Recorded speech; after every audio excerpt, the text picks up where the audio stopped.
আসসালামু আলাইকুম প্রিয় বন্ধুরা, আশা করি সকলে ভালো আছেন। শুভেচ্ছা নিরন্তর। আপনারা সকলেই জানেন বর্তমান যে যুগটি চলছে এটা প্রযুক্তির যুগ, আর এই প্রযুক্তির যুগে কম্পিউটার ছাড়া প্রযুক্তি অচল। তাই আমি আমার আত্মোপলব্ধি থেকেই একটা সিদ্ধান্ত নিয়েছি যে আমি কম্পিউটার শেখানোর একটা গ্রুপের মাধ্যমে যেই লার্নিং কম্পিউটার যেই ফেসবুক পেজটি, এই পেজটির মাধ্যমে আমি ধারাবাহিকভাবে একদম বেসিক লেভেল থেকে কম্পিউটার কোর্স চালু করছি। তো এই কোর্সের ধারাবাহিকভাবে বেসিক থেকে একদম অ্যাডভান্স লেভেলের বিভিন্ন আলোচনা থাকবে, বিভিন্ন ক্লাস থাকবে। আপনারা এই গ্রুপটিতে যুক্ত থাকবেন, শিক্ষার্থী বন্ধুরা বিশেষ করে। তাহলে ধারাবাহিকভাবে আমি আশা করি আমি যে আলোচনাগুলো করব, যে ক্লাসগুলো দিব, এই ক্লাসগুলো দেখেই আপনারা ধারাবাহিকভাবে খেয়াল করে দেখে যাদের পিসি আছে বা ল্যাপটপ আছে বা অ্যান্ড্রয়েড মোবাইল আছে, তারা আলোচনা শুনে এবং ক্লাসগুলো দেখে এবং হোমওয়ার্ক করলে আশা করি যে কম্পিউটারের ধারাবাহিক শিক্ষা আপনারা অর্জন করতে পারবেন। এই জন্য এই গ্রুপে আপনারা লাইক, কমেন্ট, শেয়ার দিয়ে যুক্ত থাকবেন এবং ধারাবাহিকভাবে আলোচনাগুলো শুনবেন। তো বন্ধুরা, কথা না বাড়িয়ে চলুন আমরা আমাদের ক্লাসে যাই। জি বন্ধুরা, আপনারা লক্ষ্য করবেন আমি মূলত আপনাদের কাজের প্রয়োজনে, আপনাদেরকে বোঝানোর প্রয়োজনে এখানে একটা ওয়ার্কশিট তৈরি করে রাখছি, যেটা দেখে আমরা আজকের ওরিয়েন্টেশন ক্লাসটা শেষ করব এবং বলা চলে পরিচিতি ক্লাস। দেখেন, আপনারা যখন কোনো কোর্স করবেন, যেমন কম্পিউটার কোর্স আপনি যখন করবেন, তখন শুরুতে কিন্তু আপনার কম্পিউটারের আনুষঙ্গিক অর্থাৎ কম্পিউটারের ইনস্ট্রুমেন্ট বা পার্টস, এই জিনিসগুলোর সাথে একবার পরিচিত হয়ে নেওয়া দরকার। তো এই জন্য আপনাদেরকে বলছি, আপনারা জেনে থাকবেন যে কম্পিউটারে মূলত দুই ধরনের ইনস্ট্রুমেন্ট বা দুই ধরনের পার্টস থাকে। এর কিছু অংশ এর এক শ্রেণীর ইনস্ট্রুমেন্ট বা পার্টস, যাকে আমরা ইন্টারনাল ইনস্ট্রুমেন্ট বা পার্টস বলি, অর্থাৎ যেগুলা কম্পিউটারের ভিতরে থাকে। আর যেগুলা কম্পিউটার বাহিরে থাকে, যেগুলাকে যে কোনো সময় আমরা রিমুভ করে ফেলতে পারি, এগুলাকে এক্সটার্নাল বা রিমুভেবল ডিভাইস বলা হয় বা পার্টস বা ইনস্ট্রুমেন্ট বলা হয়। এই বিষয়গুলোর সাথে আমরা পরিচিত হব। দেখেন, মাদারবোর্ড। সর্বপ্রথমে মাদারবোর্ডটা কেমন আপনারা দেখতে পাচ্ছেন।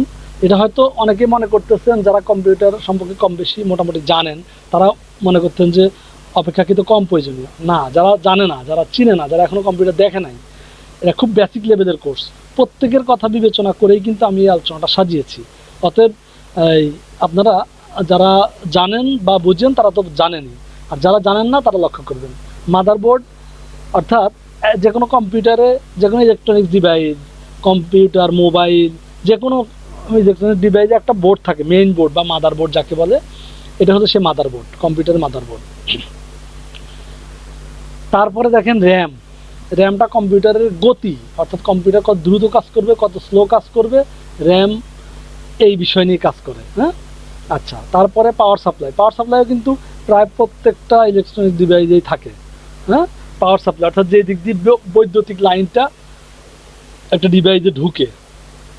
আচ্ছা, এই পাওয়ার সাপ্লাই দিয়ে ঢুকেই সে কম্পিউটার বিভিন্ন জায়গায় যায়। তারপরে দেখেন প্রসেসর। এই প্রসেসরটা হলো একদম, আপনি যদি একটা মানুষকে তার মানুষের সাথে মস্তিষ্ককে যেভাবে বোঝাতে পারেন, ঠিক কম্পিউটারের সাথে এই প্রসেসরটাকে এইভাবে বোঝাতে পারেন, অর্থাৎ যেখান থেকে একদম সকল কিছু ডিরেকশন দেওয়া হয়। তারপরে দেখেন কুলিং ফ্যান বলতে এই ফ্যানটা থাকে ঠিক এই প্রসেসরের উপরে, অর্থাৎ প্রসেসরটা যেন গরম না হয়ে যায়।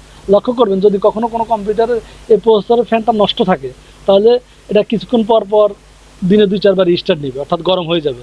এই কুলিং ফ্যানটা এই প্রসেসরটাকে ঠান্ডা রাখে, কুল রাখে, এই জন্য এটা কুলিং ফ্যান বলা হয়।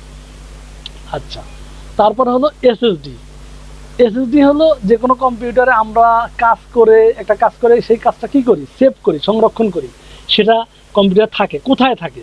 এই এসএসডি বা হার্ড ডিস্ক, যেটা আগে ছিল, এখন হার্ড ডিস্কের ব্যবহার নেই বললেই চলে, এখন এটা এসএসডি ছোট আকার হয়ে গেছে। এই 6টা জিনিস আমরা এখানে motherboard, RAM, power supply, processor, cooling fan, SSD, এই জিনিসগুলো হলো, এই পার্টসগুলো হলো কম্পিউটারের ইন্টারনাল ডিভাইস, ইন্টারনাল যন্ত্র অংশ, ইন্টারনাল ইনস্ট্রুমেন্ট, আপনি যাই বলেন না কেন, এগুলো সাধারণত ভিতরে থাকে, যত্রতত্র যখন তখন আমরা এগুলো খুলে ফেলি না। আচ্ছা, এবার আসি আমরা এক্সটার্নাল ডিভাইস, এক্সটার্নাল ইনস্ট্রুমেন্ট বা পার্টস। দেখেন এগুলো আমরা সবাই চিনি, monitor, mouse, keyboard, printer, scanner, sound system, pen drive, camera. এই বিষয়গুলো সাধারণত কম্পিউটারের বাইরে থাকে, কম্পিউটারের সাথে কানেক্টিং থাকে। এগুলাকে যে কোনো মুহূর্তে আমরা যে কোনো প্রয়োজনে রিমুভ করে ফেলতে পারি। এগুলোকে অনেক সময় এই জন্য রিমুভেবল ডিভাইসও বলা হয়। যেমন মনিটর, মাউস আমাদের প্রয়োজনে বা অপ্রয়োজনে আমরা খুলে ফেলতে পারি, খুলে রাখতে পারি। এই যে যেমন ক্যামেরা, অনেক সময় সাউন্ড সিস্টেম, অনেক সময় আমাদের প্রয়োজন মতো আমরা রাখি, পেন ড্রাইভ আমরা প্রয়োজন মতো রাখি, আবার প্রয়োজন মতো খুলে ফেলি। এই জন্য এই এই এই যন্ত্রাংশগুলোকে আমরা কি বলি, এটাকে বলি এক্সটার্নাল বা রিমুভেবল ডিভাইস। তো আজকের এই প্রথম ক্লাসে আমরা কি শিখলাম, আমরা কম্পিউটারের যন্ত্রাংশগুলো নিয়ে যন্ত্রাংশগুলো দেখলাম, শিখলাম, এগুলোর নাম জানলাম এবং এগুলোর মিনিমাম কাজ কি আমরা জানি। মনিটর দিয়ে দেখে, মাউস দিয়ে মাউস ক্লিক করে, মাউসে বাংলা হলো দিক নির্দেশনাকারী, আর কিবোর্ড হলো বোতাম বা চাবি, মনিটর হলো দিক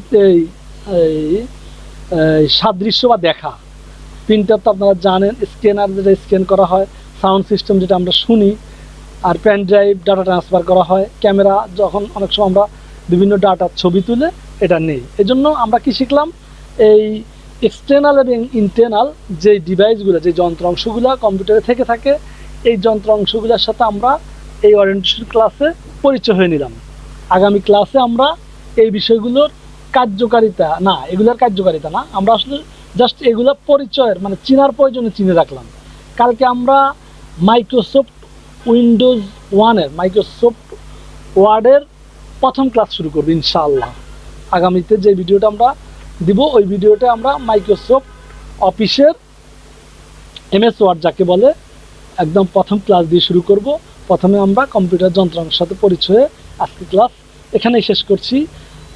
যারা আমাদের ক্লাস দেখবেন বা শুনবেন, তারা আমাদের সাথে আমাদের গ্রুপে থেকে রেসপন্স করবেন, হ্যাঁ, হাই হ্যালো করবেন, তাহলে অন্যরাও উপকৃত হবে। আর যারা যখন যেটা বুঝি না তখন একে অন্যের সাথে শেয়ার করবেন এবং কি আমাকেও শেয়ার করতে পারেন, আমার কাছ থেকেও জানার চেষ্টা করতে পারেন, আমাকে নক করতে পারেন। আমি অবশ্যই এগুলা সলিউশন দেওয়ার চেষ্টা করব এবং জানার চেষ্টা করব, আপনাদেরকে সহযোগিতার চেষ্টা করব। ভালো থাকবেন প্রিয় বন্ধুরা, অন্য ক্লাসে আবার কথা হবে। আসসালামু আলাইকুম ওয়া রাহমাতুল্লাহ।